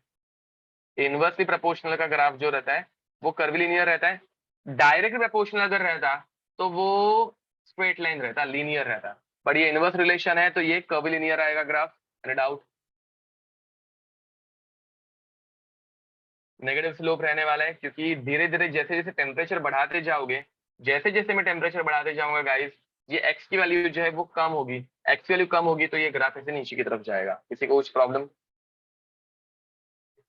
अब गाइस इस चैप्टर का सबसे इंपॉर्टेंट पार्ट, फैक्टर अफेक्टिंग में प्रेशर। ठीक है, pressure is very very important. हाँ, it will after some time it will reach zero, obviously after some time it will reach zero. ठीक है, ऑलमोस्ट जीरो, एक्चुअली ये पूरा जीरो होने के चांसेस बहुत कम है, बहुत हाई टेम्परेचर लेके गए तो जीरो हो जाएगा। तो guys pressure very very important, and इसमें हम लोग पढ़ने वाले फ्रेंडली एड्सॉर्प्शन आइसोटोप। तो गाइस मुझे बताओ, अगर मैं किसी गैस के ऊपर प्रेशर अप्लाई कर रहा हूँ, तो एड्सॉर्प्शन का रेट बढ़ेगा या कम होगा? Rate of adsorption, it will increase और it will decrease, what do you think? तो गाइस ऑब्वियसली अगर मैं प्रेशर अप्लाई कर रहा हूँ तो एड्सॉर्प्शन का रेट जो है वो बढ़ जाएगा। Are you getting it? Obviously it will increase, क्योंकि मैं जबरदस्ती उस गैस को नीचे की तरफ पुश कर रहा हूं, तो एड्सॉर्प्शन का रेट बढ़ेगा। ठीक है, तो can I write down that x by m adsorption is directly proportional to pressure. ये समझ में आ रहेगा guys? x by m is direct proportional to pressure. अगर मैं गैस को गाइस पुश कर रहा हूं, देखो ना, अगर यहाँ पे बाहर की तरफ गैस है, बहुत सारे गैस के पार्टिकल्स हैं, एंड इनके ऊपर मैंने पिस्टन लगा के इसे पुश करना स्टार्ट किया, नीचे की तरफ दबा रहा हूं मैं, तो ऑब्वियसली एड्सॉर्प्शन बढ़ेगा। Are you getting it? Adsorption का रेट जो है it will increase. Any doubt? तो अगर गैस की अमाउंट बढ़ रही है तो एक्स की वैल्यू बढ़ेगी। अब इस प्रोपोर्शनलिटी को निकालने के लिए हम लोग क्या लिखेंगे? X by M is equals to K into P. X by M is equals to K into P. बेशक। नाउ गाइस, ये ग्राफ अगर तुम लोग देखोगे तो this graph represents Y is equals to mx. Can you say it? This graph represents y is equals to mx. तो y is equals to mx का graph कैसे आ जाएगा इस, एंड इसका स्लोप देखो, pressure versus x by n का अगर मैं ग्राफ बनाने जाऊं, ओरिजिन से पास होने वाला आता है। वेरी नाइस, करेक्ट बोल रहे हो। तो गाइस इसका ग्राफ जो है वो ऐसे कुछ आएगा।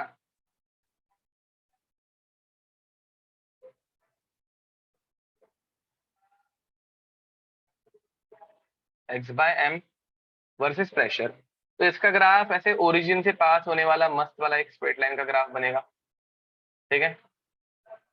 But guys with a positive slope, correct बोल रहे हो। बट गाइस अगर मैं इसको प्रैक्टिकली सोचूं, if I am thinking practically थोड़ा सोचते हैं, तो मेरे पास ऐसा एक बीकर है, करेक्ट बोल रहे हो सिद्धेश। इस बीकर के ऊपर मैंने एक पिस्टन अटैच कर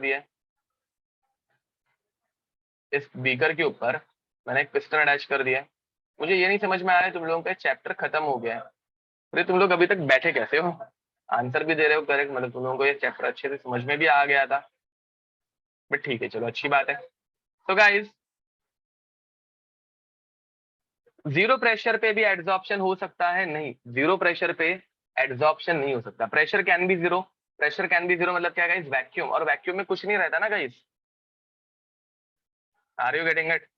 वैक्यूम में कुछ रहता ही नहीं है, तो एड्सॉर्प्शन किस चीज का होगा? प्रेशर जीरो मतलब कुछ गैस ही नहीं है, अगर गैस ही नहीं है तो एड्सॉर्प्शन किस चीज का होगा? मैं क्या बोल रहा हूँ समझ में आ रहा है या कुछ डाउट है? Pressure can be zero, vacuum हो सकता है, एंड वैक्यूम में कुछ है ही नहीं तो एड्सॉर्प्शन होगा ही नहीं, एंड एड्सॉर्प्शन अगर होगा नहीं तो x की वैल्यू जीरो, तो x by m will also become zero.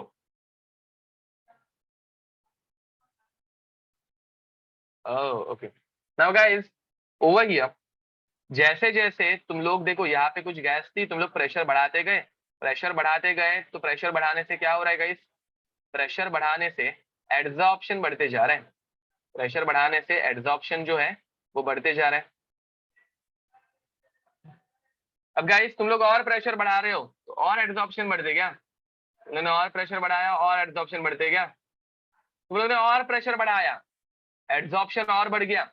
अरे तुम लोग इनफाइनाइट प्रेशर लेके गए, एक पॉइंट आएगा ना when whole surface will be occupied, मतलब जितना एड्सॉर्प्शन हो सकता है उतना एड्सॉर्प्शन हो गया।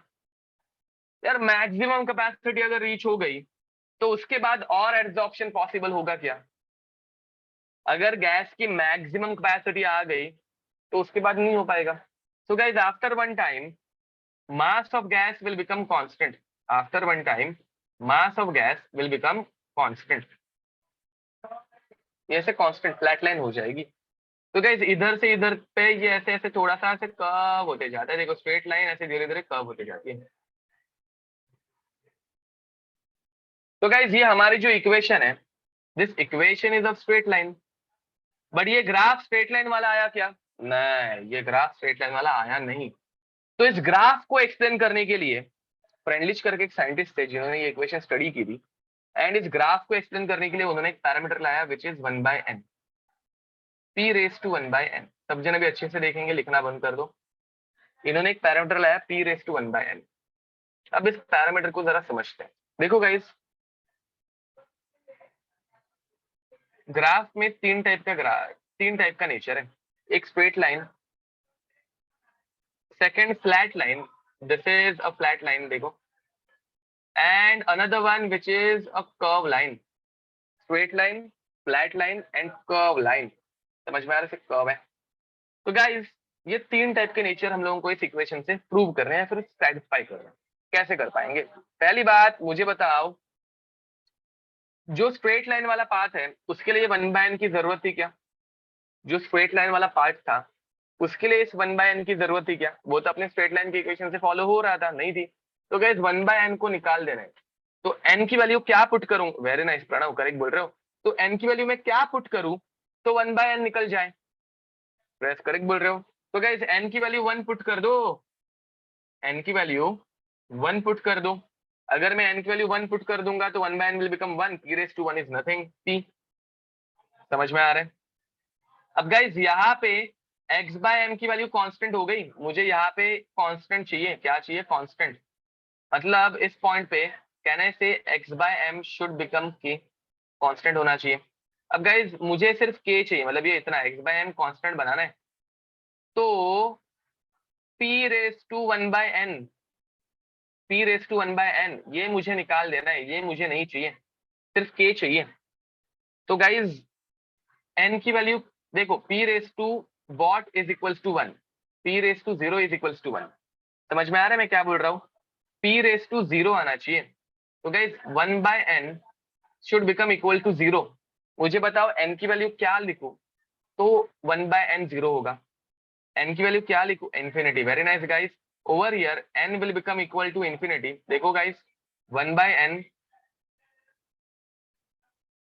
या फिर one by infinity will become 0, तो p raised to 0 will become 1 and therefore x by m will become equal to k। ये तुम लोगों को समझ में आ रहा है क्या? ऑनलाइन में एक्चुअल में वो थोड़ा सा मुझे तकलीफ हो रही है कि तुम लोगों को समझ में आ रहा है कि नहीं, पता नहीं चल रहा है। तो ये समझा सबको कि यहाँ पे इन्फिनिटी क्यों आया। What is n? n is just an integer guys, n is just an integer, ये एक सिंपल इंटीजर है, नथिंग एल्स। एंड गाइज यहाँ पे देखो, ये हम लोगों को n 1 से इन्फिनिटी लेके जाना है, n 1 से इन्फिनिटी लेके जाना है। तो इस मिडिल गैप में n की वैल्यू जो है, n इज ग्रेटर देन 1, 1 से ये बड़ा है, एंड लेस देन इन्फिनिटी। तो ये ग्राफ समझ में आ गया कि देखो, ठीक है, ओके, आई होप ये तुम लोगों को समझ में आ गया होगा। ओके, अब guys this is called as Freundlich adsorption isotherm, Freundlich adsorption isotherm, ठीक है। What is the value of n in curve line? देखो गाइस, कर्व लाइन में ये n 1 से इंफिनिटी की तरफ जा रहा है, मतलब n की वैल्यू 1 से ज्यादा और इंफिनिटी से कम है। कर्व लाइन में ये n जो है वो 1 से इंफिनिटी की तरफ जा रहा है, मतलब n की वैल्यू 1 से ज्यादा एंड इंफिनिटी से कम है, ठीक है। This is called as Freundlich adsorption isotherm. Isotherm मतलब कांस्टेंट टेम्परेचर। अब गाइस 2021 और उसके पहले भी बहुत बार ये वाला क्वेश्चन आया हुआ है, बताओ जरा इसका answer.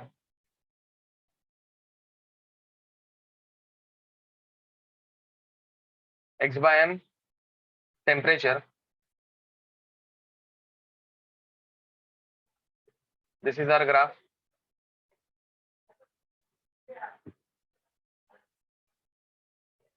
x and y, what is the relationship between temperature at x and temperature at y, ठीक है।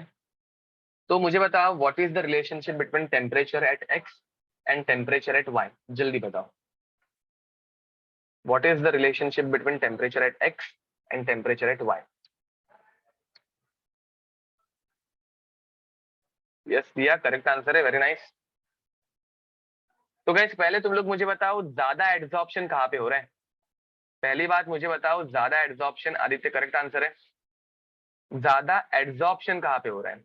तो गाइस ज्यादा एड्सॉर्प्शन जो है, तानी का करेक्ट आंसर है, ज्यादा एड्सॉर्प्शन एक्स में हो रहा है। वेरी नाइस गाइस, देखो ना, एक्स में ये ऊपर की तरफ आ गया तो यहाँ पे ज्यादा एड्सॉर्प्शन हो रहा है, वाई नीचे की तरफ है मतलब यहाँ पे कम एड्सॉर्प्शन हो रहा है, तो एक्स में ज्यादा एड्सॉर्प्शन हो रहा है।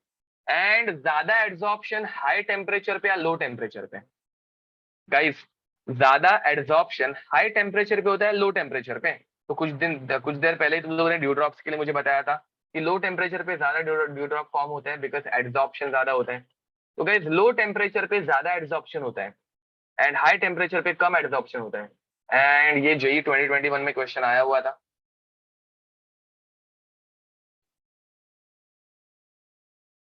ठीक है। Okay, now guys next, taking log of Freundlich adsorption isotope, taking log of Freundlich adsorption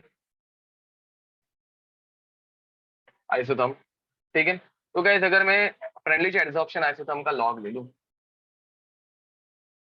x/m is equals to k p⁻1/m। अगर मैं इसका लॉग ले रहा हूँ तो what I will get, log of x/m is equals to log of k। अब multiplication के time पे लॉग में हम लोग करते हैं एडिशन, तो which is equals to log of p⁻1/n, but raise to वाली वैल्यू जो है वो नीचे की तरफ आ जाती है। अब इसको मैं वापस अगर एक बार थोड़ा सा रीअरेंज करके लिख दूं, तो log of x/m is equals to 1/n log of p plus log of k। अगर गाइस तुम लोगों को एग्जाम में ये ग्राफ के बारे में पूछा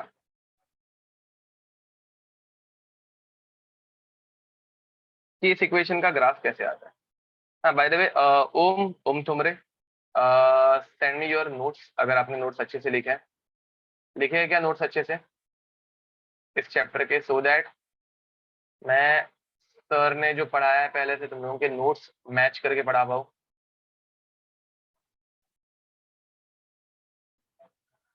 एंड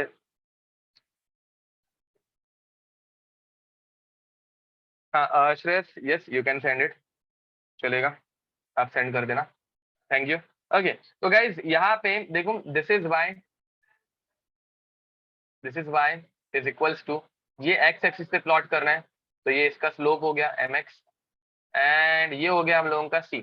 तो there is intercept, and guys ये ग्राफ ऐसे ऊपर जाएगा नीचे आएगा, तो slope is positive guys, over here slope is positive, तो this graph will go in positive x axis, positive direction, ठीक है। एंड यहाँ पे ये जो इंटरसेप्ट ऑन y एक्सिस है इसकी वैल्यू क्या हो जाएगी, तो this is log of k।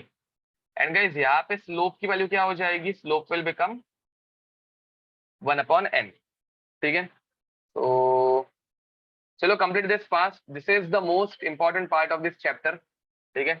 Actual में इसके कुछ क्वेश्चंस भी आए थे, बट मुझे ये टॉपिक जल्दी से जल्दी खत्म करना है और इसके ऊपर क्वेश्चंस कम आते हैं, तो I guess you can manage it, मतलब तुम लोग इसके क्वेश्चन इजीली सॉल्व कर पाओगे, एकदम इजी रहते हैं, ठीक है। तो राइट इट डाउन।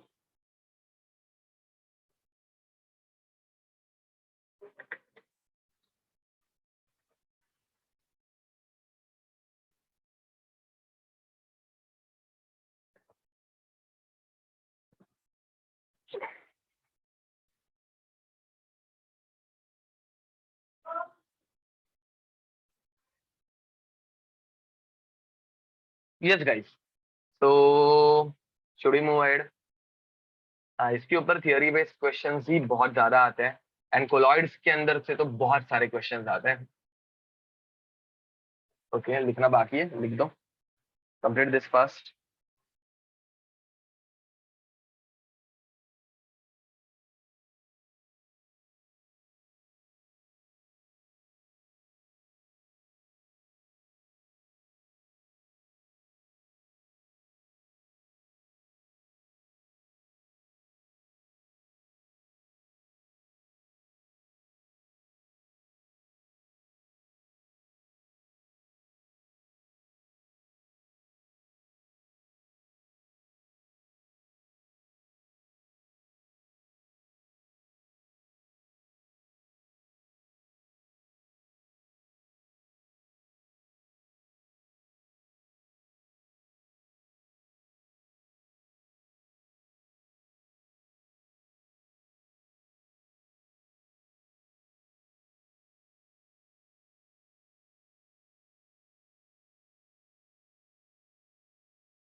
चलो गाइस अभी तो लिख के हो गया होगा सबका।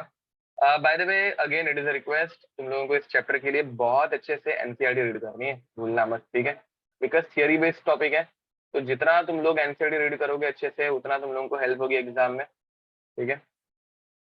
Okay and last last topic, thermodynamics of adsorption, ठीक है।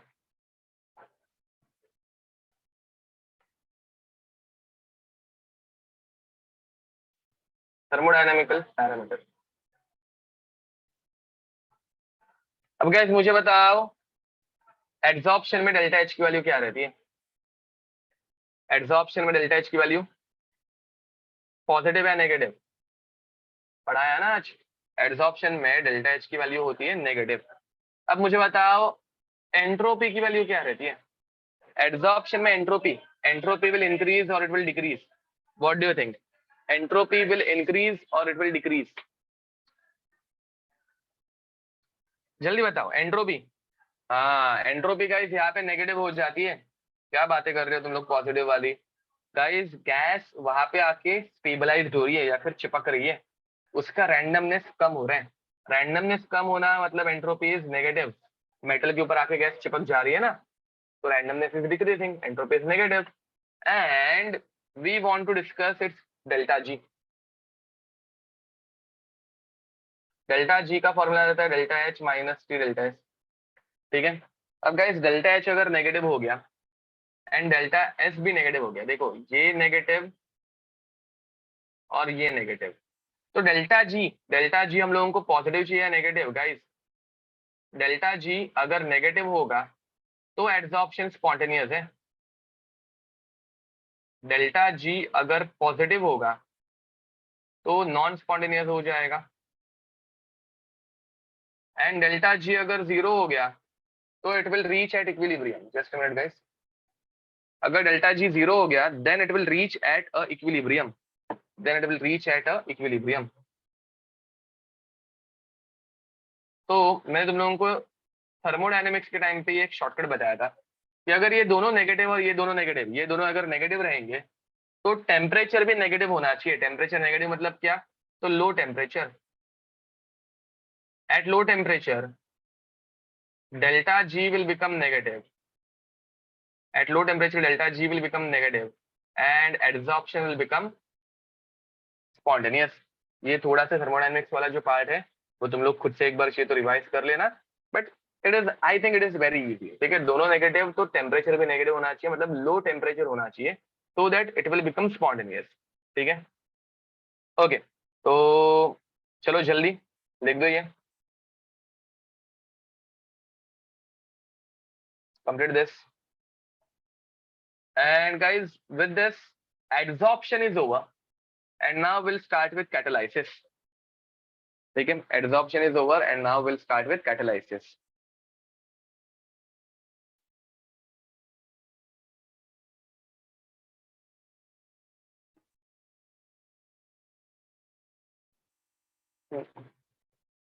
Yes, now will start catalysis. Bye the way, Nashik branch तुम लोगों को लैंगमियर एड्सॉर्प्शन पढ़ाया था क्या? मतलब एक्चुअल में एडवांस में आता है। I am just asking, Langmuir adsorption isotherm. Hmm, okay, इसलिए इतना टाइम चल गया था। हम्म, ठीक है, मेंस पॉइंट ऑफ व्यू तो इतना ही है। एंड फ्रेंडलिच में मल्टीलेयर एड्सॉर्प्शन पढ़ाया था। हम्म, फ्रेंडलिच में मल्टीलेयर एड्सॉर्प्शन के ग्राफ भी पढ़ाए थे क्या? फ्रेंडलिच में मल्टीलेयर एड्सॉर्प्शन के ग्राफ भी हुए थे।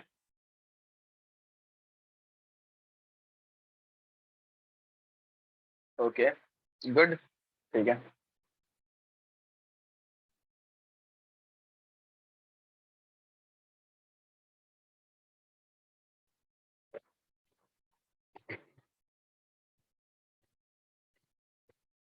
Okay, so lecture is till 9 o'clock, right?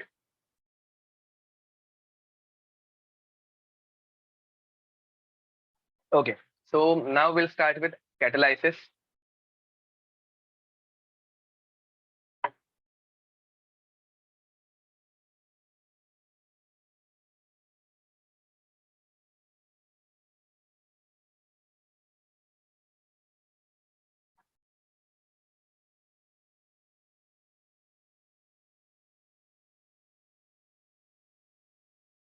Okay guys, catalysis में हम लोगों ने बहुत सारे पॉइंट्स पहले से डिस्कस कर लिए वैसे तो। ठीक है, तो चलो let's start catalysis.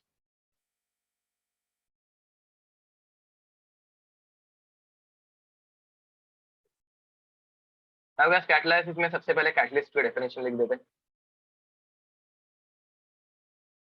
Catalyst, the substance which the substance which increases rate of reaction by participating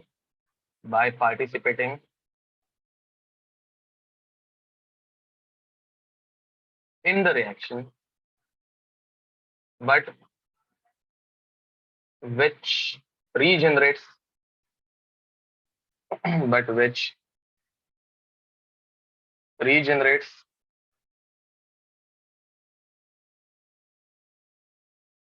at the end of the reaction. At the end of the reaction is called as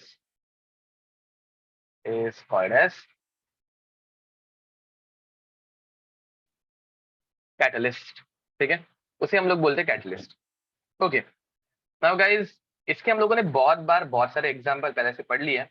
ठीक है, let's take some examples again. तो देखो, SO2 gas, 2SO2 gas plus O2 gas giving us 2SO3 gas. ये reaction in reality बहुत slow होती है, and इस reaction को फास्ट करने के लिए हम लोग एक कैटलिस्ट यूज करते हैं, which is NO, nitric oxide. ठीक है, now guys, in case of nitric oxide ये करता क्या है? तो देखो, ऑक्सीजन खुद ब खुद SO2 के ऊपर इजीली अटैक नहीं कर पा रहा, तो हम लोग ऑक्सीजन को इनडायरेक्ट रिएक्ट कराते हैं. मतलब क्या? तो पहले हम लोग NO एंड O2 इनकी रिएक्शन कराते हैं. NO gas plus O2 gas. ठीक है, तो 2NO gas giving us 2NO2 gas. This is the first step. ठीक है, नाउ गाइस, नेक्स्ट स्टेप में ये NO2 जो बना, दैट इज क्वाइट रिएक्टिव. तो ये NO2 जो है, ये SO2 के ऊपर इजीली अटैक कर सकता है.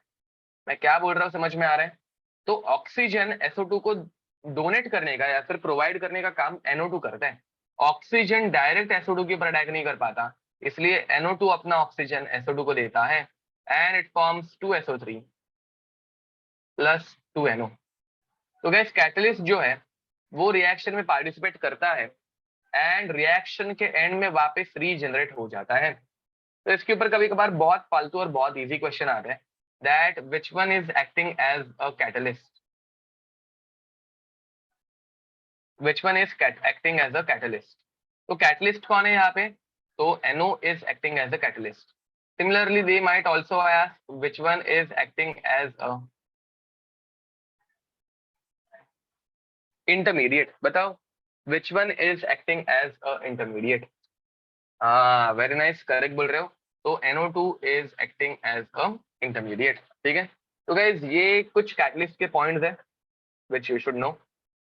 ठीक है, ओके. अब इसके बाद हम लोग पढ़ने वाले हैं कैरेक्टरिस्टिक्स ऑफ कैटलिस्ट, जो कि थोड़ा थियरी का पार्ट है, जो हम लोगों ने पहले से पढ़ के रखा है केमिकल काइनेटिक्स और इक्विलिब्रियम में. यहाँ पे हम लोग वापस एक बार जस्ट लिखने वाले हैं, एक्सप्लेनेशन में ज्यादा कुछ दूंगा है नहीं, बिकॉज पहले से हम लोगों ने पढ़ा है. तो नेक्स्ट हेडिंग डालना characteristics of catalyst.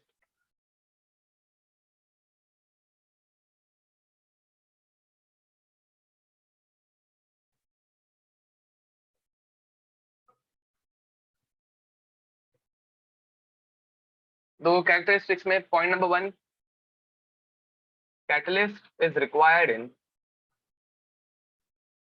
catalyst is required in minute amount is required in minute amount as it keeps on regenerating, as it keeps on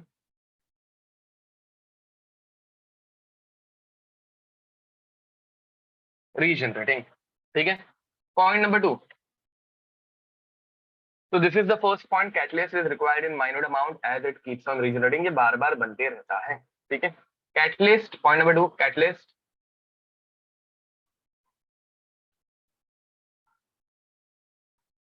changes the path of the reaction. Catalyst क्या change करता है? तो catalyst changes the path of reaction in which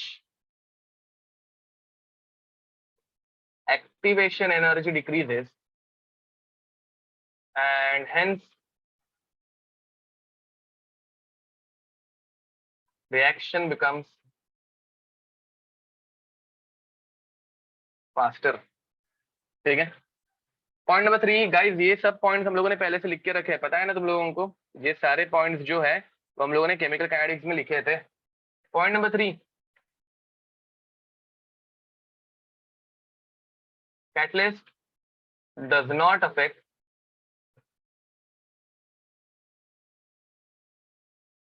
energy of reactant and product, and hence enthalpy of reaction remains same, and hence enthalpy of reaction remains same. ठीक है. Point number 4,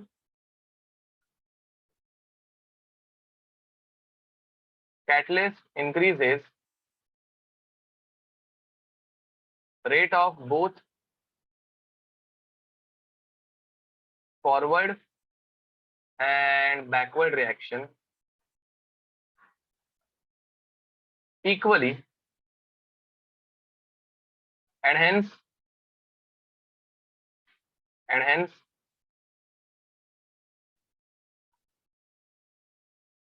equilibrium constant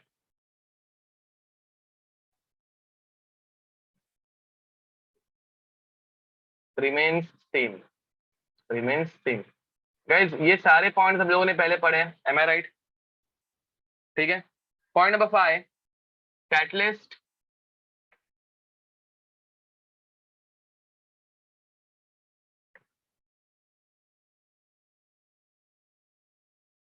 does not change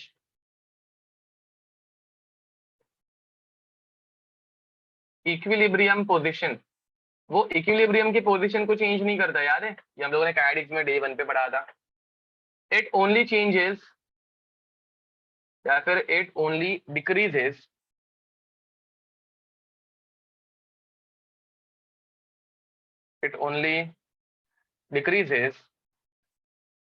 time required.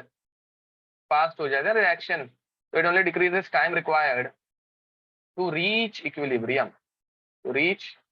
Equilibrium. ठीक है. And point number 6, last point. ठीक है. Catalyst does not change equilibrium composition. Catalyst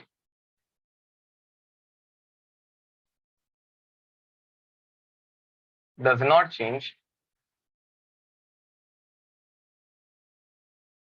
equilibrium composition. Equilibrium composition वो कभी change नहीं करता. ये सारे पॉइंट्स गाइस हो गए. एक लास्ट पॉइंट,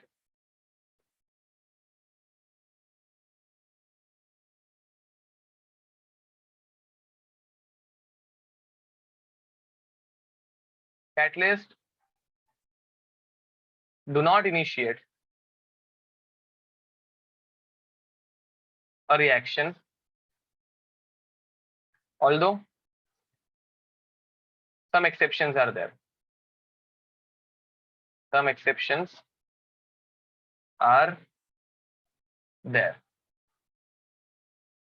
ठीक है. तो गाइस यहाँ पे इसमें एक्सेप्शन क्या आ जाते हैं, पहले ये कैरेक्टरिस्टिक्स लिख दो. इसमें अगर किसी पॉइंट में डाउट होगा तो वो पूछ लो. मुझे लग रहा तो नहीं इसमें डाउट आने जैसी कोई भी चीज है, बट स्टिल अगर होगा तो पूछ लो.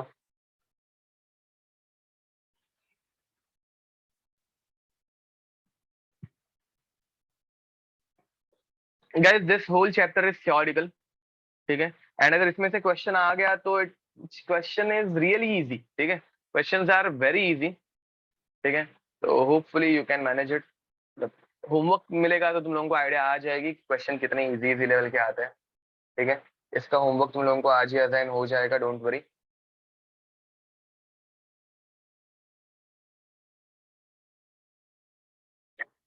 चलो गाइस जल्दी लिखो.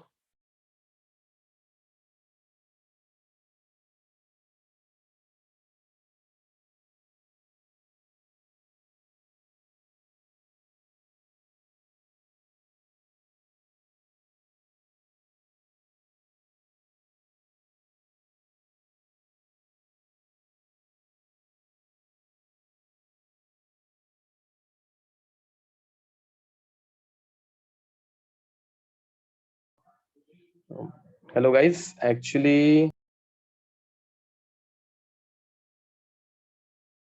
guys, am I audible?